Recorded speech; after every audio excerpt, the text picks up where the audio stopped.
These are my Amaranthus. Now these ones I've not pinched because behind them are where the dahlias are planted in the garden.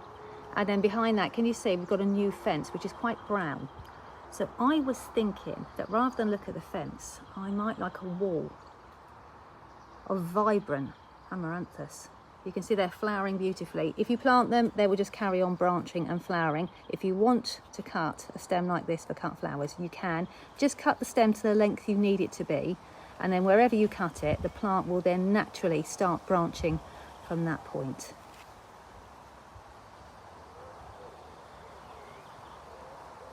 Here we've got a really good example. Obviously there's lots more information on pinching your Amaranthus on my website, but just to save you from running off to have a look, here you can see where I pinched the plant, and that is where it is now branching. Look at that.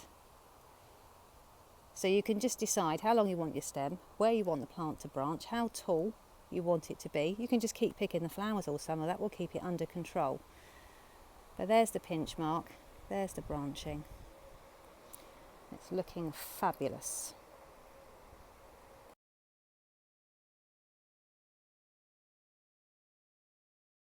Here we have our Amaranthus plants. Now I put them in 9cm pots because I thought it'd be much easier for you to see what I'm doing when pinching out.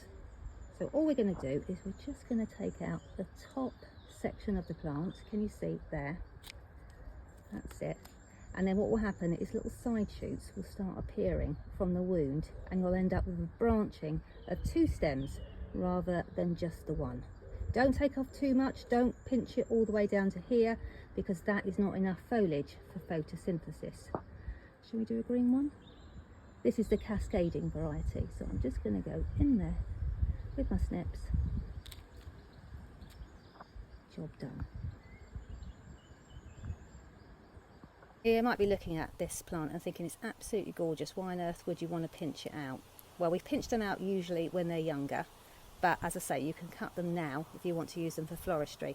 And what that will do is that will wake up all these side shoots to create more slender stems like this, because if you don't, this plant is going to grow up, and as it gets older, this stem here is going to get thicker and thicker and thicker, and these tassels bigger and bigger and bigger until they are too big for you to use in your vases and arrangements.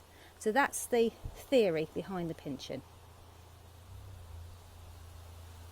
So this is the cascading Amaranthus. We've got 2 types, we've got the green and we've got the red. You can find both types in my shop, the January seed shop, and I will show you how to grow it.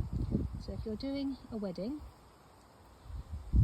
for the end of the summer, so this is the 1st of August today, and these have been blooming like this for weeks, but August or September, and you need a foliage filler because the hardy annuals have all gone over, then this is your one. Absolutely exquisite, completely and utterly unfazed by all the heat that we've had this summer. It just looks amazing, doesn't it? Even if you're not doing anything and you just want it for garden decoration, my goodness me, you cannot go wrong.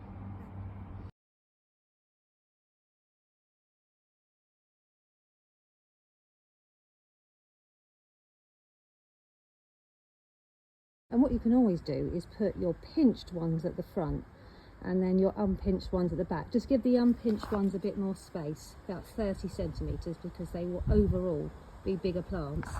It's kind of like growing 2 different plants.